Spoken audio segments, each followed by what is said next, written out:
అందరికీ నమస్కారం. ప్రారంభించే ముందు గురువుగారి పత్రి గారికి ఒక్కసారి మనం ధన్యవాదాలు చెప్పుకుంటూ కార్యక్రమం ప్రారంభిద్దాం. గత 17, 18 ఎపిసోడ్‌ల నుంచి, పార్ట్‌ల నుంచి ఒక విషయం మీద చెప్పుకుంటున్నాం. ఈరోజు 19వ పార్ట్.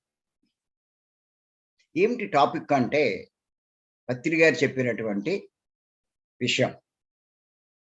ఆత్మజ్ఞాని లక్షణాలు ఎలా ఉంటాయి అన్న దాని మీద ఎన్నో విషయాలు చెప్పారు. అందులో ఈ పాయింట్ ఏమిటి అంటే ఆత్మజ్ఞాని శరీరాన్ని పుణ్యక్షేత్రాలకు తీసుకువెళ్ళడు. ఆత్మను దర్శించడానికి శరీరంలోనికి వెళ్తాడు. ఆ పాయింట్ మీకు చెప్పుకుంటూ ఎందుకు తీసుకువెళ్ళడు ఆత్మజ్ఞాని? అజ్ఞాని తీసుకెళ్తాడు. దాని అర్థం ఏంటంటే అజ్ఞాని తీసుకెళ్తాడు. మరి ఆత్మజ్ఞాని ఎందుకు తీసుకెళ్ళడు, అజ్ఞాని ఎందుకు తీసుకెళ్తాడు అన్న దాని మీద ఇప్పుడు మనం తెలుసుకుంటున్నాం. కారణం ఏంటంటే అజ్ఞానికి దైవం గురించి అవగాహన లేదు. కానీ ఆత్మజ్ఞానికి దైవం గురించి అవగాహన ఉంది. అంచేత అవగాహన లేని అజ్ఞాని ఈ గుళ్ళకు, ఈ పుణ్యతీర్థాలకు తీసుకువెళ్ళడమే కాదు, మరి ఈ పూజలు, ఆరాధనలు ఇవన్నీ చేస్తూ ఉంటాడు. నోములు, వ్రతాలు ఇలాంటివన్నీ. కానీ ఆత్మజ్ఞానికి ఆ దైవం గురించి అవగాహన ఉంది కాబట్టి ఆ పనులేమీ చేయడు. ఎంతసేపు ఆ అవగాహన తోటి తాను ఏం చెయ్యాలో అదే చేస్తాడు. శరీరంలోని తీసుకెళ్తాడు అని చెప్పాం. కారణం ఏంటంటే విగ్రహము దేవుడు కాదు, ఆత్మే దేవుడు అన్న విషయం ఆత్మజ్ఞానికి తెలుసు, అజ్ఞానికి తెలియదు. అజ్ఞాని ఎంతసేపు ఆ విగ్రహమే, ఆ ఫోటోవే, ఆ ప్రతిమే, మరి దైవం అనేటువంటి భావంలో ఉంటాడు. అందుకే దైవాన్ని పూజిస్తున్నాను అనే భావంతో ఆ పనులన్నీ చేస్తాడు. కానీ ఆత్మజ్ఞాని నవ్వుకుంటాడు. ఎందుకంటే వాడికి తెలుసు దైవం అంటే విగ్రహం కాదు, ఆత్మ అన్న విషయం ఆయనకి తెలుస్తుంది, అవగాహన చేసుకుంటాడు. అంచేత ఆ దైవాన్ని దర్శించడానికి, దైవాన్ని మీద దృష్టి ఉంచడానికి శరీరంలోనికి వెళ్తాడు.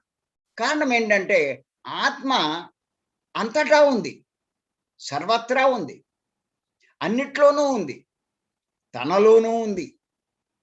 ఈ విషయం తెలుసుకున్నాడు కాబట్టి ఇంకెక్కడికి వెళ్ళు, తనలోకే వెళ్తాడు. అందుకే ఆత్మజ్ఞాని పుణ్యక్షేత్రాలకు తన శరీరాన్ని తీసుకువెళ్ళడు అని పత్రిక మనకి చెప్పడం జరిగింది. ఇది బాగా అవగాహన చేసుకోండి. ఇది అవగాహన చేసుకోవడానికి ఇంతలా చెప్తున్నాను నేను, ఉత్తినే కాదు, ఇంత టైం తీసుకుంటున్నా. ఇది కనుక మీకు అవగాహన అయ్యి మీరు ధ్యానం చేస్తే, ఇది అవగాహన లేకుండా ధ్యానం చేసేవాళ్ళు ఉన్నారు. వాళ్ళు దేనికోసం రోగాలు తగ్గుతాయంట, ఏదో సంకల్పం పెట్టుకుంటే కోరికలు తీరుతాయంట, ఇలాంటివన్నీ ఆలోచించి ధ్యానం చేస్తారు. అంతేకాని నేను ఆత్మని అంటే దైవాన్ని ఆశ్రయిస్తున్నాను, దైవాన్ని ఆశ్రయించే, ఆ భగవంతుని ఆశ్రయించే మార్గమే ఈ ధ్యానము అన్న అవగాహన కాదు. అందుకే వాళ్ళు ఏం చేస్తారు, రోగాల కోసం ధ్యానం చేస్తారు, దేవుడి కోసం పూజలు చేస్తూ ఉంటారు. ఇలా రెండూ చేస్తారు. అది చేస్తారు, ఇది చేస్తారు. అలా మన దాంట్లో చేసేవాళ్ళు చాలామంది ఉన్నారు. నా లెక్క 70-80% ఉన్నారేమో కూడా లెక్క. కానీ ఇలాంటి దాని వల్ల వాళ్ళకి ఏ ప్రయోజనం లేదు, ఏ ఫలితము ధ్యానంలో పొందలేరు. ఎన్ని సంవత్సరాలు ధ్యానం చేసినా వాళ్ళకి ఏమి ఉపయోగం లేదు, ఏమీ ఎదగరు, ఏమీ వాళ్ళ ఇంప్రూవ్మెంట్ ఉండదు. ఏదో పుస్తకాలు చదివి, అవి చదివి ఏయో కొన్ని విషయాలు తెలుసుకుంటారు తప్ప వాళ్ళకి ఈ విషయాలేమీ అవగాహన కాదు. అంచేత ఎవడు అసలైన లాభాలు పొందుతాడు అంటే ఎవరైతే ఈ సత్యాన్ని తెలుసుకుని, అంటే ఆత్మే సత్యమని, ఆత్మే భగవంతుడని ఆ సత్యాన్ని తెలుసుకుని ఆ భగవంతుని ఆశ్రయించడానికి శరీరంలోనికి వెళ్తాడో వాడు ఎన్నో లాభాలు పొందుతాడు, ఎంతో జ్ఞానాన్ని పెంచుకుంటాడు, బుద్ధి వికసింపజేసుకుంటాడు, కర్మలు రహితం చేసుకుంటాడు, మరి చివరికి మోక్షం కూడా పొందగలుగుతాడు. అది. కానీ అజ్ఞానంలో ఉండి ఆత్మను వదిలేసి, భగవంతుని వదిలేసి బొమ్మనే పట్టుకుంటే వాడు ఎన్నాళ్ళకి అలాగే ఉంటాడు. వాళ్ళు ఏ మార్పు రాదు. అజ్ఞానంలో ఉన్నవాడికి దుఃఖం కలుగుతూ ఉంటుందని చెప్పుకున్నాం. ఆత్మజ్ఞానికి దుఃఖం కూడా ఉండదు. ఎందుకు? భగవంతుడు పట్టుకున్న వాడికి దుఃఖం ఎందుకు ఉంటుంది? ఆత్మను ఆశ్రయించిన వాడికి దుఃఖం ఎందుకు ఉంటుంది? ఉండదు. అంచేత మనం కూడా ఈ అజ్ఞానంలోంచి బయటపడి జ్ఞానవంతులై భగవంతుడు ఎవరో తెలుసుకుని దానికి అనుగుణంగా మనం సాధనలు చేస్తే చాలా గొప్ప స్థితికి చేరుకుంటాం. అది. అంచేత ఏంటంటే మరి ఇక్కడ ఏం చెప్పుకుంటున్నామంటే అర్థం అవడానికి అసలు భగవంతుడు అంటే ఎవరు, ఆయన లక్షణాలు ఏంటి, ఈ లక్షణాలన్నీ మరి విగ్రహంలో ఉన్నాయా లేకపోతే ఆత్మలో ఉన్నాయా అని ముందు తెలుసుకోవడానికి మనం చర్చించుకుంటున్నాం గత 3-4 క్లాసుల నుంచి. ఎందుకంటే ఊరికే మనం నోటితో అంటే సరిపోదు, ఒక్కసారి వింటే లాభంలా. పత్రికను మనకు అస్తమానం చెప్తారు. ఏమంటారంటే వీఆర్ ఆల్ గాడ్స్ అంటారు, మనమంతా దేవుళ్ళం అంటారు. ఎంతమందికి దీని మీద నమ్మకం ఉంది చెప్పండి? చెప్తున్నాడు ఆయన. కానీ తెలుసుకున్నారు, కానీ వాళ్ళకి అర్థం కాలేదు, అవగాహన కలగల. నేను దేవుణ్ణేటి, నేను దేవుణ్ణి అవుతే మరి నాకే శక్తులు ఏమున్నాయి, మరి నాకు కష్టాలు ఎందుకు వస్తాయి, నా దగ్గర మహత్యాలు ఏమైనా ఉన్నాయా? మరి దేవుడు అయితే అన్నీ ఉంటాయి కదా. ఊరికైనా అలా అంటాడు అంతే, కానీ మనని పొగడ్డానికి నిజంగా మనం దేవుళ్ళమేటి అనే అభిప్రాయంలో యథావిధిగా వాళ్ళు చేస్తూ ఉంటారు. వాళ్ళు అంత చెప్పినా అర్థం కాదు వాళ్ళకి. అరే ఆయన చెప్తున్నారు అంటే అందులో ఏదో సత్యం ఉంది, లేకపోతే ఎందుకు చెప్తారు? మరి మనము దేవుళ్ళు అంటున్నాడైనా, మనం ఎలా దేవుళ్ళు అవుతాం అన్న దాని మీద అధ్యయనం చేయాలి, తెలుసుకున్న వాళ్ళ సందేశాలు వినాలి, లేకపోతే ఈ భగవద్గీత, ఈ ఉపనిషత్తులు ఇలాంటి గ్రంథాలు చదవాలి. వాటి ద్వారా ఈ పత్రిక గారు చెప్పినటువంటి ఈ సత్యాన్ని తెలుసుకునే ప్రయత్నం చేయాలి. అప్పుడు మీలో గొప్ప మార్పు వస్తుంది. లేకపోతే ఏ మార్పు రాదు, ఉపయోగం లేదు, ఆ జన్మ వేస్ట్ అవుతుంది, వచ్చి కూడా సాధించలేకపోతారు. అంత దురదృష్టవంతుడు ఎవడో ఉండడు.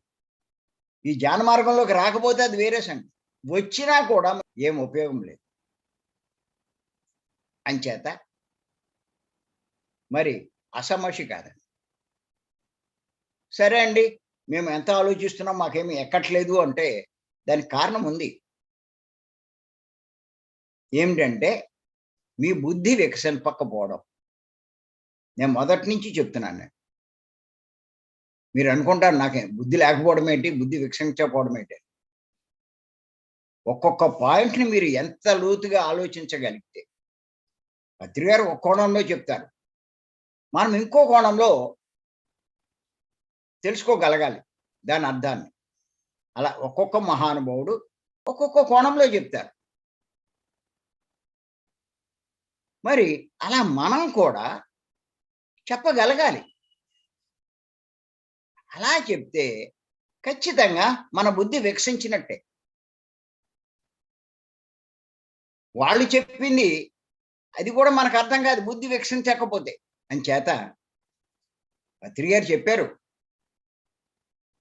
మనం భూమి మీద ఉన్న మనకే ఇలా ఉంటే మరి నిజంగా ఆ లోకాల్లో ఎంత ప్రకాశం ఉంటుంది, వాళ్ళు ఎంత గొప్ప స్థితిలో ఉంటారు అని అర్థం చేసుకోమన్నారు.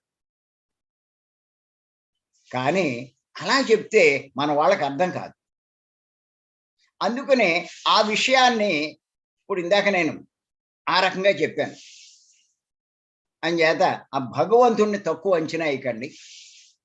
ఆయన్నేదో నువ్వు ఇచ్చే చిన్న చిన్న కానుకలతో బుట్టలో వేసేసుకోవాలని అనుకోకండి. అటువంటి వాటికి ఆయన ఎప్పుడూ లొంగడు. మీరు అనుకుంటున్నారు నేను ఇచ్చాను అని. అసలు ఆలోచించండి. ఈ కొబ్బరికాయలు మనకు ఎలా వచ్చినాయి? ఈ అరటిపళ్ళు మనకు ఎలా వచ్చినాయి? ఇవన్నీ ఈ వర్షాలు కురిపించి పంటలు పండించబట్టే ఇవన్నీ మనకొచ్చినాయి. అంటే ఎవరిచ్చినట్టు? ఆయనే.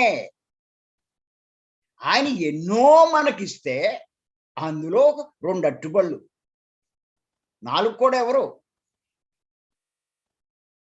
మళ్ళా రేపు ఇవ్వచ్చు అనుకుంటారు. ఏం తెలివైనోళ్ళండి. ఆడి దగ్గర బేరవాడి తక్కువ రేటు ఉన్న చిన్న కొబ్బరికాయ తీసుకుంటారు. భగవంతుడు అంటే చాలా ఇష్టం అంటారు. ఇలాగా ఇటువంటి కక్కుర్తి పనులన్నీ చేస్తారు. నిజంగా ఆయన అంత గొప్పవాడు అవుతే ఆయన కోసం ఇలా కక్కుర్తి పడవలసిన పనేటి? అంటే ఆయన ఇచ్చినవి ఆయనకే ఇచ్చి ఆయన బుట్టలో వేసుకోవాలనుకుంటారు. భలే ఏం మేధావులండి. మీరు చూడండి, ఇంట్లో కూడా పూజలు చేస్తూ ఉంటారు రోజు పొద్దున్నే. అలవాటు అయిపోతుంది నిత్య పూజ. అది చేయకపోతే వాళ్ళకి ఏదో అసంతృప్తిగా ఉంటుంది. చేసేస్తే కాస్త తృప్తి. ఆ పూజలు చేసేటప్పుడు ఈసారి అబ్జర్వ్ చేయండి. ఎవరైనా పూజ చేశాడు,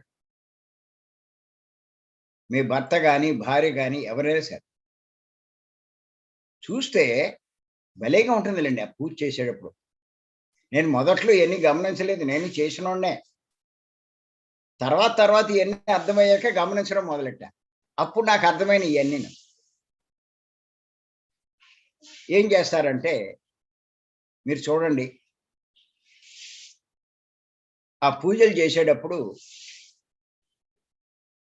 అగరత్తలిచ్చి ఆ ధూపం చూపిస్తారు, ఆ సువాసన. వీళ్ళేమో గదిలో సెంటెడ్ అగరబత్తులు వెలిగించుకొని పెట్టుకుంటారు. దేవుడికేమో హోల్సేల్ అగరత్తులు కొంటారు, పెద్ద ప్యాకెట్. ఓలే పెద్ద ప్యాకెట్ తెచ్చాడు. ఆడేం చేస్తాడంటే ఆ డబ్బాను ఆ ప్యాకెట్ను ఇలా కిందకు ఉంచుతాడు. అందులోంచి 6 అగరత్తులు బయటకు వచ్చినాయి అనుకోండి, ఏం చేస్తాడంటే 2 బయటకు తీసి మిగతా 4 లోపలికి గెంటేస్తాడు. మరి పోలే 6 వచ్చినాయి, 6 వెలిగించచ్చుగా. ఎందుకు వేస్ట్?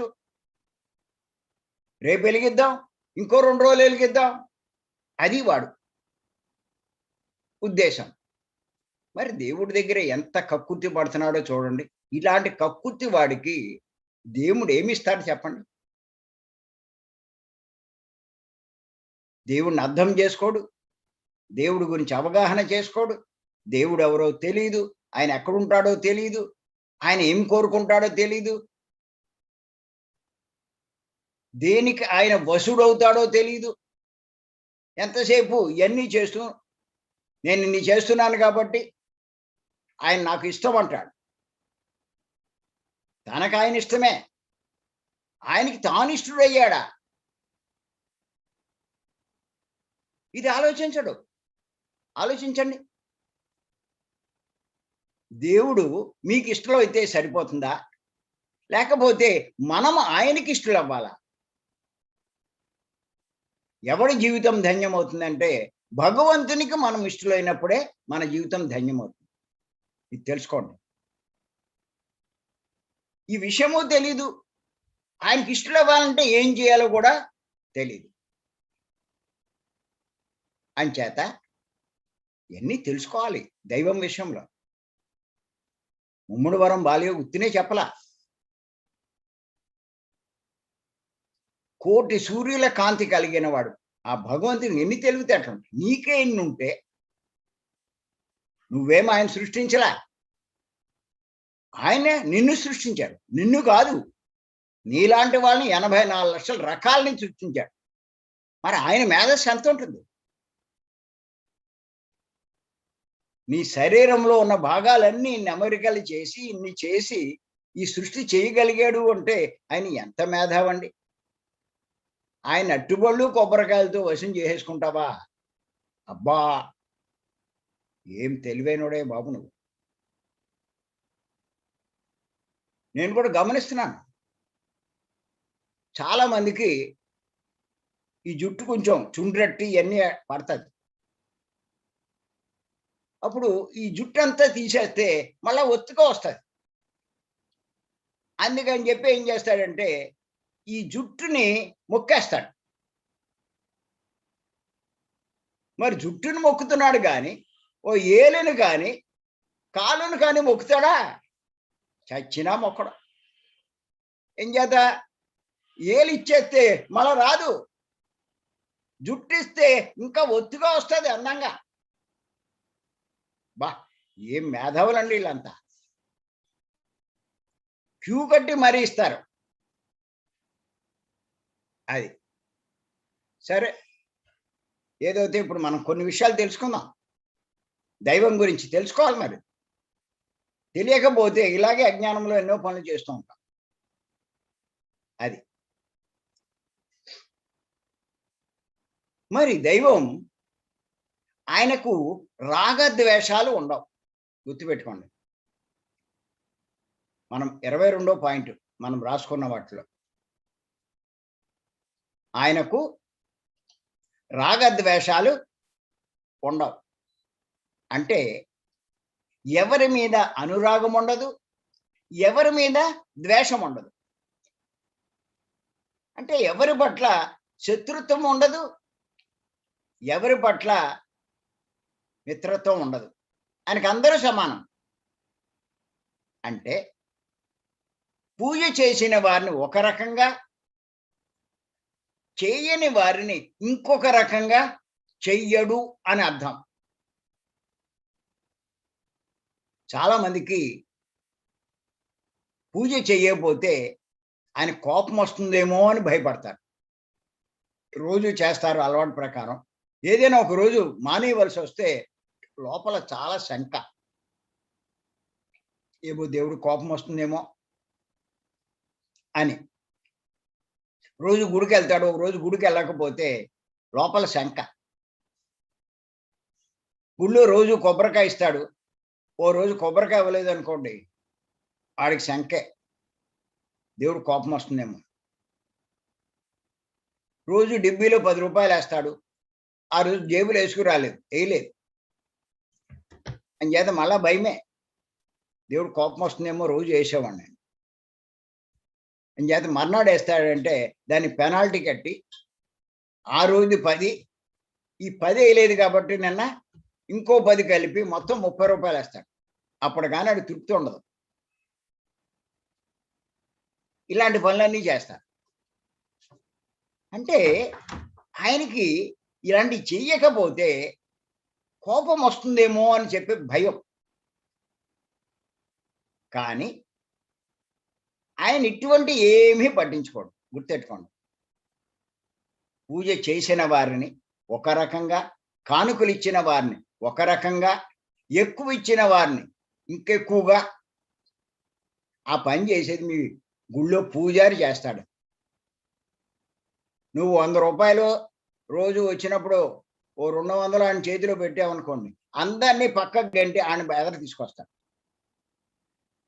ఎవడైతే ఏమీ ఇవ్వకుండా వస్తాడో ఆయన పక్కకు గంటేస్తాడు, తప్పుకో అంటాడు. ఇచ్చిన వాళ్ళని చాలా స్పెషల్గా ఉంటుంది ట్రీట్మెంట్. అది మానవుల విషయంలో జరిగేది, దైవానికి అయ్యేమీ లేదు. ఇది గుర్తుపెట్టుకోండి. ఇటువంటివి లేనివాడే దైవం. దైవం యొక్క లక్షణాలు. ఈ లేక మనం ఈ అవగాహన లేక దైవం గురించి భయపడతాం. ఇందులోకి వచ్చి ఇవన్నీ తెలుసుకున్న వాళ్ళు కూడా పూజ మానడానికి భయపడతారు. అడుగు తెలుసు, ఆత్మే దేవుడని కూడా తెలుసు, అన్ని విన్నారు, అయినా పూజ మానలేరు. ఎందుకంటే భయం, దైవభీతి. గుర్తుపెట్టుకోండి, ఏ మానవుడికి దైవభీతి ఎక్కల. దైవం ఎవ్వరికీ హాని చేయడు. హాని చేస్తే ఆయన దైవమే కాదు. ఈ పాయింట్ గుర్తుపెట్టుకోవాలి. దైవం వల్ల ఎవ్వరికీ హాని జరగదు. హాని చేశాడు అంటే వాడు దైవమే కాదు.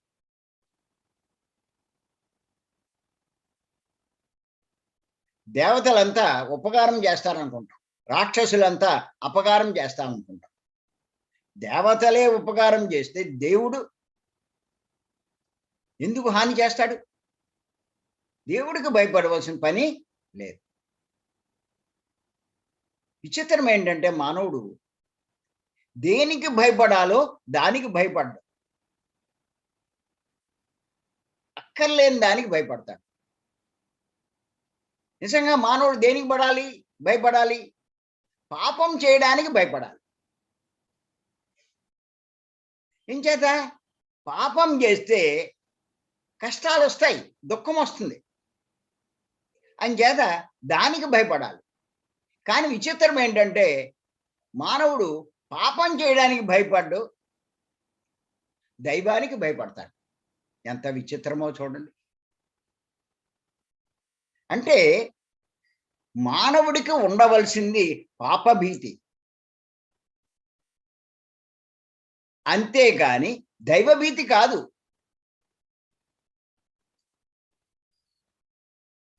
దైవం గురించి తెలుసుకుంటే ఇది అర్థమవుతుంది. అంచేత పాపాలు చేయడానికి భయపడకూడదు. విచిత్రం ఏంటంటే రివర్స్ మానవుడు. అజ్ఞానంలో ఉంటే అంతా రివర్సే. పాపాలు చేయడానికి భయపడ్డు, యథేచ్ఛగా చేస్తాడు, ధైర్యంగా చేస్తాడు, కానీ దేవుడికి భయపడతాడు. ఎంత విచిత్రమో చూడండి ఇది. అంచేత గుర్తుపెట్టుకోండి, దైవం యొక్క లక్షణాల్లో ఒక ముఖ్యమైన లక్షణం ఏమిటి అంటే ఆయన రాగద్వేషాలు లేనివాడు. ఈ విషయం తెలుసుకోవాలి ప్రతి ఒక్కళ్ళు. దైవం రాగద్వేషాలు లేనివాడు. కావంటే పెద్ద అక్షరాలతో రాసుకోండి, ఒక్కొక్క పాయింట్ దేవుడు. ఊరికే చదివేస్తే ఏం లాభంలా, అందులో ఎంత లోతు మీనింగ్ ఉంది. ఎన్ని ఒక్కోటి అవగాహన రావాలి. అలా అవగాహన చేసుకున్నవాడే ఆత్మజ్ఞాని. ఆత్మజ్ఞాని అంటే ఆత్మను అవగాహన చేసుకున్నవాడు, ఆత్మ గురించి తెలుసుకున్నవాడు, ఆత్మే దైవం అన్న సంగతి తెలుసుకున్నవాడు, వాడే ఆత్మజ్ఞాని. ఎంత ఎక్కువ తెలుసుకుంటే ఆత్మ గురించి వాడంత గొప్ప జ్ఞాని. అందుకే పత్రి గారు చెప్తారు, ఈ జ్ఞానుల్లో కూడా రకాలు ఉన్నాయంట. ప్రజ్ఞాని, జ్ఞాని, ప్రజ్ఞాని, మహాజ్ఞాని, విజ్ఞాని, బ్రహ్మజ్ఞాని, ఇలాగా ఎన్నో గ్రేడ్లు ఉన్నాయి. ఎంత అవగాహన పెరుగుతుంటే ఆయన స్థాయి పెరుగుతూ ఉంటుంది. అదే పత్రి గారు చెప్తారు. అంచేత కనీసం కొంతైనా ఆత్మ గురించి అంటే భగవంతుని గురించి తెలుసుకునే ప్రయత్నం చేయాలి. మన మూఢత్వాలు వదలాలి, మూఢ ఆచారాలు వదలాలి. దానికి జ్ఞానం సంపాదించుకోవాలి, దానికి బుద్ధి వికసింప చేసుకోవాలి, దానికి తీవ్ర ధ్యాన సాధన చెయ్యాలి. సాత్వికమైన శాకాహారం తీసుకోవాలి. ఎంత లింక్ ఉందో చూడండి. ఎక్కడి నుంచి మొదలెడితే ఎక్కడికి వెళ్తామో చూడండి. ఈ రెండూ చేయకుండా ఏం లాభంలా. ఏదో కాసేపు కళ్ళు మూసుకుని చాలా మంది తెగ చెప్పేస్తారు అనుభవాలు. కొంతమంది కొత్త వాళ్ళకి ఏంటంటే వీళ్ళకి ఏ అనుభవాలు రావు, కంగారు పడిపోతారు. వాళ్ళకి అన్నీ వచ్చేసినాయి, మాకేమీ రాలేదని. నేను అందుకే అనుభవాలను అంత ఎంకరేజ్ చేయను. మిగతా వాళ్ళని డిస్కరేజ్ చేసినట్టు అవుతుందని చెప్పి ఎంకరేజ్ చేయను. చెప్పమంటే మనోళ్ళు చెప్పేస్తారు ఎన్నైనా. కానీ ఈ గైడింగ్ మెడిటేషన్లో లైట్ వర్కర్స్ వీళ్ళంతా కూడా ఎక్కువ అనుభవాల మీద ఫోకస్ చేస్తారు. వాళ్ళు ఒక్కొక్కటి చెప్తుంటే వీళ్ళు ఏమనుకుంటారంటే వాళ్ళు సీనియర్లు అయిపోయారు, వాళ్ళకి అనుభవాలు వచ్చినాయి, నేను ఇంకా ప్రారంభంలోనే ఉన్నాను, నేను సరిగ్గా చేయట్లేదు అనుకుంటారు.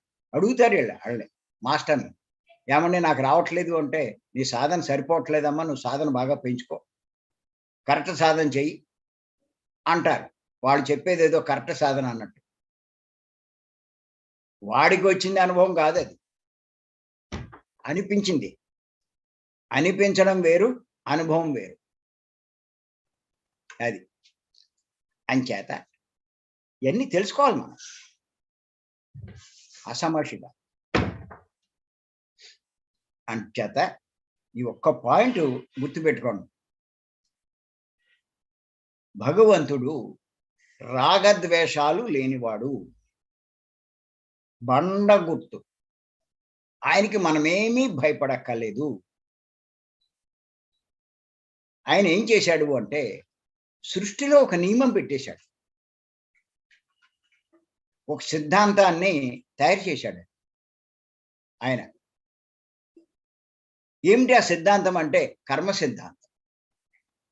అది అందరికీ సమానమే ఈ కర్మ సిద్ధాంతం అన్నది. వీడు వాడనే డబ్బు ఉన్నవాడికి, పదవి ఉన్నవాడికి, సీఎం అయినా అంతే, ప్రైమ్ మినిస్టర్ అయినా అంతే, సామాన్యుడైనా అంతే, అడుక్కునేవాడైనా అంతే, అందరికీ వర్తిస్తుంది. ఏమిటి ఈ కర్మ సిద్ధాంతం? ఏమిటి ఆ కర్మ సిద్ధాంతం? ఎవడు ఏది చేసుకుంటే అది పొందే, ఎవడు ఎంత చేసుకుంటే అంతా పొందే, ఎవడు ఎలాంటిది చేసుకుంటే అలాంటిది పొందే. ఈ సృష్టిలో అది ఏర్పాటు చేయడం జరిగింది. ఇంకా ఆయన ఎందుకు ఏలెట్టడం? అది ఆటోమేటిక్గా జరిగిపోద్ది. నువ్వు పాపం చేసావు, ఖచ్చితంగా దాని ఫలితం నువ్వు అనుభవిస్తావు. ఆ కోడి జాయింట్లు బాగా తిన్నావు, ఏదో యాక్సిడెంట్లో నీ జాయింట్లన్నీ ఇరిగిపోతాయి. ఆ రొయ్యల్ని వేడి నీళ్ళల్లో ఉడకబెట్టావు, ఏదో రోజు నువ్వు ఫైర్ యాక్సిడెంట్లో నీ ఒళ్ళన్నీ కాలిపోతాయి. ఏది చేస్తే అది అనిపిస్తాం. ఏమి చేయకపోతే ఏమీ రాదు. మనం మంచి చేస్తే, పుణ్యం చేస్తే ఆ ఫలితం వస్తుంది. అంతేగాని ఆయన సిద్ధాంతం ఎట్లా, కొబ్బరికాయలు ఇచ్చినోడికే, అందులో 11 కొబ్బరికాయలు ఇచ్చినోడికే ఈ నియమాలు సిద్ధాంతాలు ఏమి లేవు. 108 కొబ్బరికాయలు ఇచ్చినోడికే దొబ్బుదామని పాపం ఏం లేవు. చేసుకున్న వాడికి చేసుకున్నంత మహదేవ, అది ఆయన సిద్ధాంతం. అంచేతే ఏ గొడవ లేదు ఆయనకి, నిశ్చలంగా ఉంటాడు అలా. ఎవడేం చేసుకుంటే ఆయనకి నీ ఇష్టం. అందరికీ కూడా స్వేచ్ఛ ఇచ్చేశాడు, పూర్తి స్వేచ్ఛ. నాయన నువ్వేది చేసుకుంటే అది పొందుతావు నాయన, నీ ఇష్టం. నువ్వు కోడి తినాలంటే శుభ్రంగా లొట్లేసి తిను, ఎవడో వద్దండు. కానీ నీ ఇష్టం అని చెప్పి దానికి కష్టం కలిగిస్తే దాని పర్యవసానం నువ్వు అనుభవించాల్సి ఉంటుంది. అది మటుకు గుర్తుపెట్టుకో. భగవద్గీతలో స్పష్టంగా చెప్పాడు ఈ విషయం ఆయన. కర్మణ్యేవాధికారస్తే మా ఫలేష్ కదాచన్. నీకు కర్మ చేయడానికి నీకు అధికారం ఉంది, స్వేచ్ఛ ఉంది, నీ ఇష్టం, ఎప్పుడు కాదనడానికి లేదు. ఇప్పుడు మనం చెప్తాం, ఒరే ఆ కోడిని తినకండ్రా, ఆ మేకని చంపకండ్రా, నీకేంటి నా ఇష్టం అంటాడు. నా ఇష్టం అంటాడు, ఇష్టమే, ఎవడు కాదంటాడు. సర్లేనైనా తిను, కొన్నాళ్ళకి నీకే తెలుస్తుందని ఆయన చెప్పాడు. కర్మ చేయడానికే నీకు అధికారం, ఫలితం నీ చేతిలో లేదు. ఫలితం అన్నది కర్మ సిద్ధాంతాన్ని బట్టి ఉంది. చాలా మంది భగవంతుడు వేసిన శిక్షలు అనుకుంటారు. భగవంతుడు వేసిన శిక్షలు కాదు, భగవంతుడు ఏర్పాటు చేసిన కర్మ సిద్ధాంతం, దాన్ని బట్టి జరుగుతూ ఉంటుంది. మనకు అంటూ ఉంటారు కదా గవర్నమెంట్లో ఈ నాయకులు, చట్టం దాని బాని తాను చేసుకుపోతూ ఉంటుందని. మేకేం సంబంధం లేదు, చట్టమే అంటారు.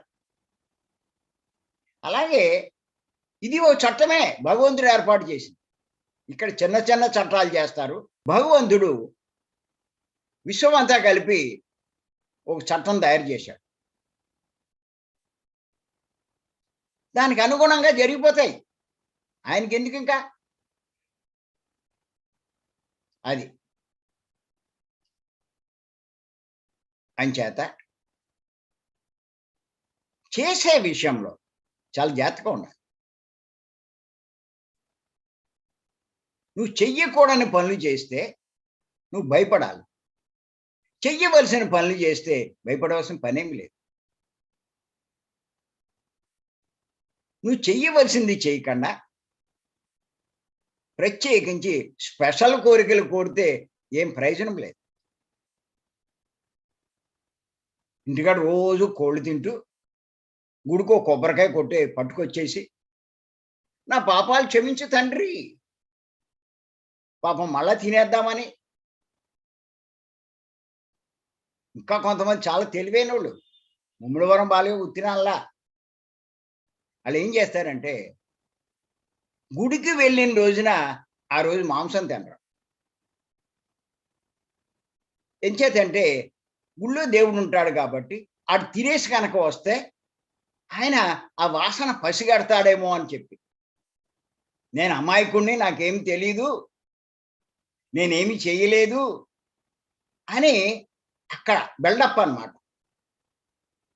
కానీ ఆయన ఏం తెలివి తక్కువడు కాదు. నువ్వు ఆ రోజు మాంసం మానేసి గుడికి వచ్చినా నువ్వు ముందు రోజో తర్వాత రోజో ఇంటికాడ తిన్నది ఆయన తెలుసుకోగలడు. సర్వాంతర్యామి, సర్వవ్యాపి. పాపం ఏమి తెలియదని అనుకుంటావు.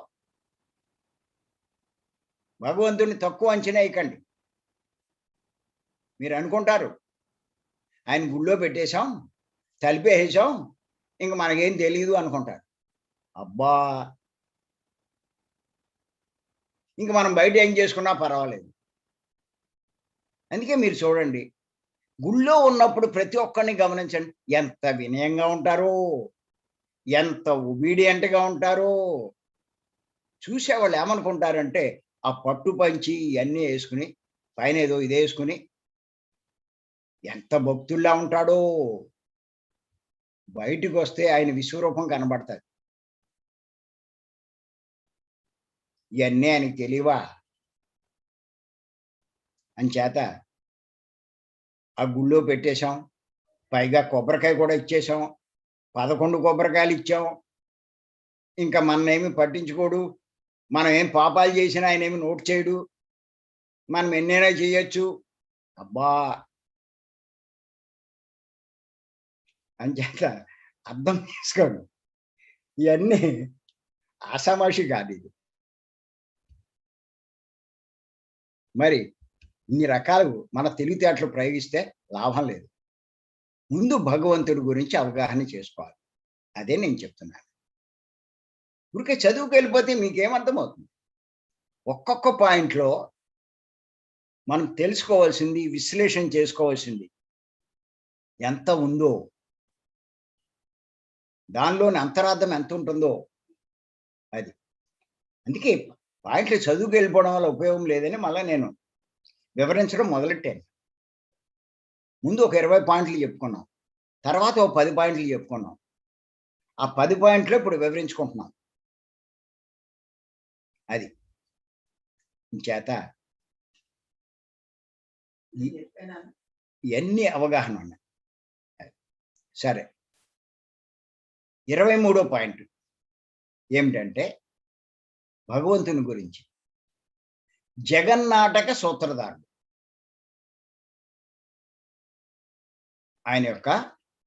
ఆయన గురించి.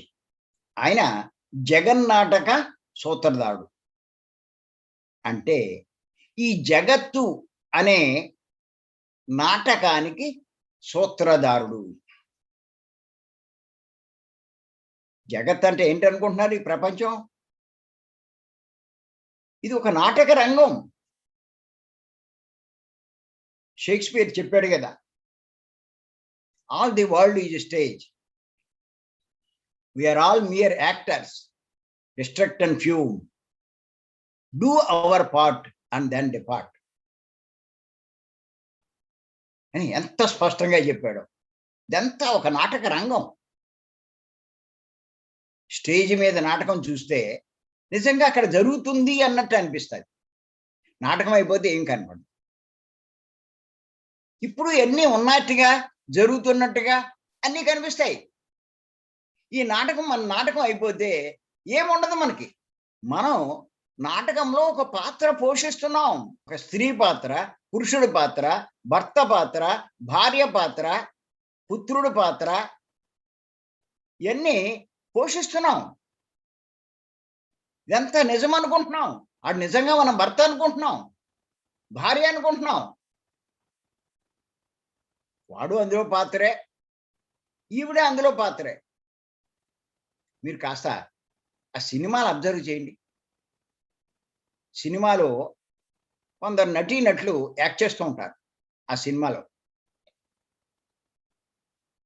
పురుషుడు భర్త పోర్షన్ తీసుకుంటాడు, స్త్రీ భార్య పోర్షన్ తీసుకుంటుంది. ఇద్దరు అందులో యాక్ట్ చేస్తూ ఉంటారు. యాక్ట్ చేస్తున్నప్పుడు మనం చూస్తే కనుక అసలు నిజంగా వాళ్ళు భార్యాభర్తలా అనిపిస్తారనమాట. అలానే అనుకుంటాం సినిమా చూస్తున్న సేపు. వాడు తిడితే ఈవిడ బాధపడుతూ ఉంటుంది. ఈవిడ బాధపడుతుంటే ఈ సినిమాలో ఉన్న ఆడవాళ్ళంతా కళ్ళమని నీళ్లు కారుతూ ఉంటారు. ఈవిడ తిడుతూ ఉంటే వీళ్ళ సినిమా హాల్లో ఉన్న వాళ్ళ కోపం వస్తుంది. ఎందుకు? నిజంగా తిట్టేస్తుందేమో అని. పూర్వం సినిమాలో సూర్యకాంతం, సావిత్రి, ఆవిడ అత్తగారు, ఈవిడ కోళ్ళు. నిజంగా ఆవిడ అత్తగారు, ఈవిడ కోళ్ళ అంటే అది కాదు. కోడలు పోర్షన్ వేయడానికి సావిత్రి అంగీకరించింది. ఆ యాక్ట్ చేస్తుంది, దానికి ఏదో డబ్బు తీసుకుంటారు. సూర్యకాంతం అత్తగారి పోర్షన్ వేయడానికి ఆవిడ రోల్ ఏంటంటే కోడల్ని బాధ పెట్టాలి. ఈవిడ రోల్ ఏంటంటే బాధపడాలి. గట్టిగా మాట్లాడితే సావిత్రి తిరగబడితే సూర్యకాంతాన్ని కొట్టలేదు, తుక్కు కింద కొట్టేస్తారు. కానీ నటించాలి మరి అక్కడ. ఆ యాక్షన్ చెయ్యాలి అక్కడ. అలా జీవిస్తుంది ఎందులో ఇద్దరు. అలాగే ఇక్కడ మనం ఓసారి భార్య పాత్ర పోషిస్తాం, ఒక్కొక్కసారి భర్త పాత్ర పోషిస్తాం. ఎప్పుడు భార్య కాదు, ఎప్పుడు భర్త కాదు. మనం చేసిన కర్మలను బట్టి కొన్ని బాధలు అనుభవించాలి అని నిర్ణయించుకున్నాం. ఇక్కడ యాక్ట్ చేయాలని దాని తగ్గట్టు అలాంటి మూగుండే అనుకుంటాం. ఆడు బాధపడుతూ ఉంటాడు, ఈవిడ బాధపడుతూ ఉంటుంది. అంతసేపు నా మూడు మనం బాధపడుతున్నాడు అనుకుంటారు. లేకపోతే భర్తగా బాధలు అనిపించాలని చెప్పి నిర్ణయించుకుంటాడు. అలాంటి భార్యను ఎంచుకుంటాడు గయ్యాళి. ఆవిడ పని ఆవిడ చేస్తుంది. ఈడు బాధపడతాడు, నా ఆవిడ ఇలాంటి ఆవిడ దొరికిందని. ఏం లేదు, వాడు యాక్షనే, ఈవిడ యాక్షనే. ఈ నాటక రంగంలో, ఈ సినిమాలో ఆ పోర్షన్ అంతే. కొన్నాళ్ళకి ఆడు ఉండడు, ఈవిడ ఉండడు, ఇద్దరు ఉండరు. ఏమయ్యారు? ఆ సినిమా అయిపోయింది. ఇంకెవడు ఉంటాడు? మనం బయట చూసే చిన్న సినిమా, ఇప్పుడు మనం నటించేది పెద్ద సినిమా. గుర్తెట్టుకోండి. మరి ఈ సినిమా ఎవరు? నిర్మాత, దర్శకుడు ఆయనే. ఆ జగన్నాటక సూత్రధారుడు. ఈ జగత్ అనే నాటకానికి సూత్రధారుడు. మామూలు సినిమాని ఓ నిర్మాత, ఓ దర్శకుడు కలిపి చేస్తారు. కానీ ఇక్కడ ఆ భగవంతుడు, అందుకే ఆయన్ని జగన్నాటక సూత్రధారుడు అంటారు. ఇదంతా ఒక నాటకం అని చెప్పి గుర్తెట్టుకోండి. ఆ భార్య నిజమైన భార్య కాదు, భర్త నిజమైన భర్త కాదు. మీరు చూడండి, ఆ సినిమాలో యాక్ట్ చేస్తున్నంతసేపు ఆ హీరో హీరోయిన్ని కౌలించుకుంటాడు, ముద్దెట్టుకుంటాడు, ఓ లేపేసి ఆ పార్కులన్నీ తిప్పేస్తూ ఉంటాడు. ఆవిడేం మాట్లాడదు. అలా జీవిస్తారు. ఆ రోల్ అది. ఆ సినిమా అయిపోయింది. ఆ హీరో ఏం చేశాడంటే, వాడికి మళ్ళా ఆవిడ ముద్దెట్టుకోవాలనుంది. ఆ సినిమాలో ముద్దెట్టుకొని ఇచ్చింది కదా అని చెప్పి దాని ఇంటికి వెళ్ళాడు. నువ్వు ఇంతకు ముందు ముద్దెట్టుకొని ఇచ్చావు కదా, ఇప్పుడు ముద్దెట్టుకోవాలని వచ్చాను, ముద్దెట్టుకుంటా అన్నాను. ల్యాంప మీద కొడతాది ఒకటి. అది సినిమా రా నాయనా, అందుకే ముద్దెట్టుకొని ఇచ్చాను, ఇక్కడ చేస్తానంటే ఎలా కుదురుతుంది దొబ్బదా. ఆ రోల్ అయిపోయింది నీది. అది ఎక్కడ వరకే. అందుకే చెప్తారు మనకి పురాణాల్లోంచి కూడా, పత్రి గారు చెప్తారు, అందరూ చెప్తారు. అభిమన్యుడు చనిపోతే విపరీతమైన దుఃఖానికి లోనయ్యాడు అర్జునుడు. కృష్ణుడి దగ్గర చాలా బాధపడ్డాడు. ఆయన నిందించాడు, నన్ను ఎక్కడికో తీసుకుపోయి ఈ రకంగా ఆయన చంపేశారు అందరూ కలిసి అని విపరీతంగా దుఃఖిస్తూ ఉంటే కృష్ణుడు చెప్పాడు, నువ్వు ఊరికే దుఃఖిస్తున్నావు, వాడేదో నీ కొడుకు అన్నట్టుగా. ఒక్కసారి నిన్ను వాడుండే లోకానికి పంపుతాను, వెళ్ళి నువ్వు కలిసి మాట్లాడాలి. అప్పుడు ఆయన వాడి సూక్ష్మ శరీరంలోంచి బయటికి తీసి ఆ లోకానికి వెళ్ళేట్టు చేశాడు. అక్కడ అభిమన్యుడు కనిపించాడు. కనిపిస్తే అర్జునుడు అన్నాడు ఆయనతో, బాబు నేను అర్జునుడిని, నీకోసం వచ్చాను అన్నాడు. అప్పుడు వాడు అభిమన్యుడు ఏమన్నాడంటే విచిత్రంగా చూశాడు. అసలు నువ్వెవరు అన్నాడు. నీ తండ్రిని కదరా అన్నాడు. నీలాంటి తండ్రులు ఎంతమంది ఉన్నారో ఇంతకుముందు, నువ్వు నాకు తండ్రి ఏంటి? అక్కడ ఇంక నా పనేమి లేదు, నేను నా కొత్త పని ఏదో చేసుకుంటాను, నా పనిలో నేను నన్ను డిస్టర్బ్ చేయకన్నాడు. అప్పుడు బుర్ర తిరిగింది అర్జునుడు. ఎక్కడ? మహాభారత యుద్ధంలో అర్జునుడు తండ్రి, అభిమన్యుడు కొడుకు. ఆ పాత్ర అయిపోయింది ఆడికి. ఈయన ఇంకా పాత్రలో ఉన్నాడు. ఆ పాత్ర పోషించాడు గెస్ట్ ఆర్టిస్ట్ కింద వచ్చి అభిమన్యుడు. వెళ్ళిపోయాడు, ఇంకైపోయింది అది. ఇంకా నేను నీ తండ్రిని అంటే ఎలా ఒప్పుకుంటాడు? అలాగే ఇప్పుడు జీవితంలో కూడా భార్యాభర్తలు ఉండొచ్చు. ఇప్పటి వరకే, ఈ నాటకం వరకే, ఈ సినిమా వరకే. ఇది అయిపోతే ఇంకేం లేదు. చేత ఇవన్నీ తెలుసుకోండి. అసమాషి కాదు. భగవంతుని గురించి ఇలా ఎంత లోతుగా అవగాహన చేసుకుంటే మనకి అన్నీ తెలుస్తాయి. సరైన విధంగా జీవిస్తాం. జ్ఞానాన్ని పొందుతాం. దుఃఖంలోంచి బయటపడతాం. ఈ అవగాహన లేకపోతే ఎవరు దూరమైనా ఏడుస్తూ కూర్చుంటాం. ఏది జరిగినా బాధపడుతూ ఉంటాం. మనం కూడా చనిపోతామేమో అని భయపడతాం.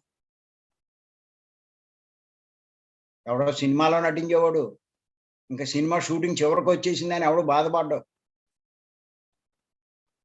అక్కడికే చచ్చి చెడి నటించాడు. ఇంకా డబ్బులు ఇచ్చుకుని పోదాం అనుకుంటాడు అంతేకాని ఆడింకా ఒక సంవత్సరం పాటు తీస్తే బాగుంటుంది అనుకోడు.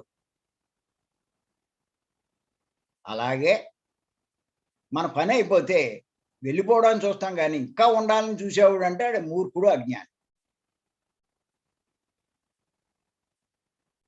అంచేత ఇది గుర్తుపెట్టుకోవాలి.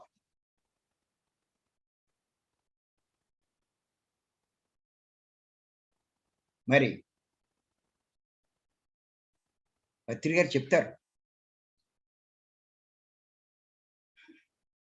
ఏమంటారంటే మనం తీసుకునే ఆహారంలో శరీరానికి లాభించే ఉంటాయి, శరీరానికి లాభించని వ్యర్థాలు ఉంటాయి. వ్యర్థాలు తీసుకున్న దాంట్లోంచి వ్యర్థాలు మలమూత్రం ద్వారా బయటికి పోతాయి. ఆ సారమే శరీరం గ్రహిస్తుంది.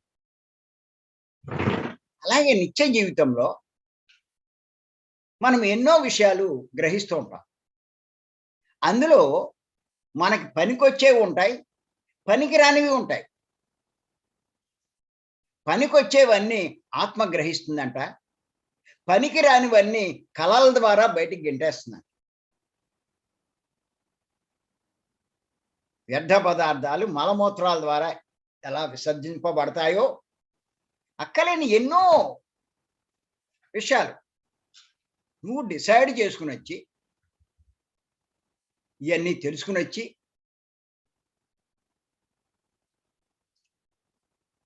నేను ఈ రకంగా జీవిస్తాను, ఈ అనుభవాలు పొందుతానని చెప్పి ఇక్కడేమో నాకు కారు లేదు, గడుగుడ్డు లేదు, ఇంకెంతసేపు అదే దృష్టి. నా పెళ్ళం బాగోలేదు, ఆడికి మంచి పెళ్ళం వచ్చింది. నా మొగుడు బాగాలేదు, ఆడికి ఇంకా మంచి మొగుడు వచ్చాడు. వీటి మీద దృష్టి పెడతారు. ఇవన్నీ పనికిరానివి, టైం అంతా వేస్ట్. వాడికి ఏది అవసరమో అది చూసుకోవాలి. ఇలాంటి వేస్ట్ అన్నీ లోపల పెట్టుకుని ఇదైపోతూ ఉంటాడు. మరి ఈ చెత్త అంతా ఏమవుతుందంటే ఆత్మ ఏం చేసుకుంటుంది? ఈ చెత్త అంతాను అని చేత ఈ చెత్త అంతా కళల రూపంలో బయటికి పోద్దంట. ఆ కారు కొనుక్కోవాలన్న శ్రద్ధ ఆ కళ్ళలో కారు కొనుక్కుంటాడు, కారు ఎక్కి తిరిగేస్తాడు, అందరికీ చూపిస్తాడు, ఎంతో సంతోషపడతాడు. ఇంకా ఆ కళ ద్వారా ఏమవుతుందంటే ఆడి కోరిక తీరిపోతుంది. అంచేత ఇంకా దాని మీద అంత బాధ ఉండదు ఆడికి. అంచేత పనికి రాని చెత్త విషయాల చెత్త కళల ద్వారా బయటికి విసర్జింపబడతాది. పనికి రాని ఆహారం మలమూత్రాల ద్వారా విసర్జింపబడుతుంది అని పత్రి గారు అద్భుతమైన సందేశం ఇచ్చారు. ఆహారంలో పనికొచ్చే సారం శరీరం గ్రహిస్తుంది. మనం గ్రహించిన విషయాల్లో జ్ఞానము ఇవన్నీ ఆత్మ గ్రహిస్తుందంట. అవి రికార్డ్ అయి ఉంటాయి. పనికిరందంతా రికార్డ్ ఎందుకు చేసుకుంటాడు? చేత గుర్తుపెట్టుకోండి, తెలుసుకోవాల్సిన ఎన్నో ఉన్నాయి. అంచేత భగవంతుని గురించి చాలా డీటెయిల్గా తెలుసుకోవాలి.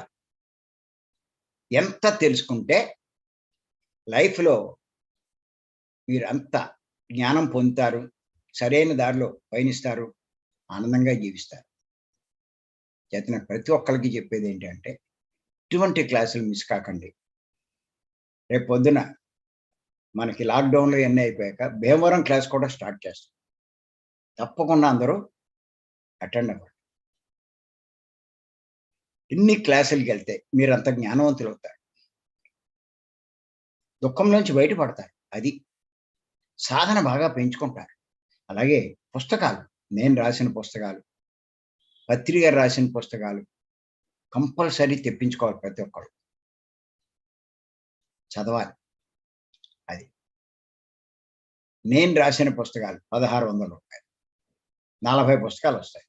పత్రి గారు రాసినవి 50 పుస్తకాలు. వాటికి రూ. 750. అది. చేత అద్భుతమైన మార్గంలోకొచ్చాం. మరి ఈ మార్గంలో మనం గొప్పగా ఎదగాలి. జ్ఞానాన్ని పొందాలి. అనుభవాలు కాదు, జ్ఞానం. చేత ఈ అవకాశం ఇచ్చిన మీ అందరికీ నేను మరొక్కసారి ధన్యవాదాలు చెప్తున్నాను. Thank you. Thank you.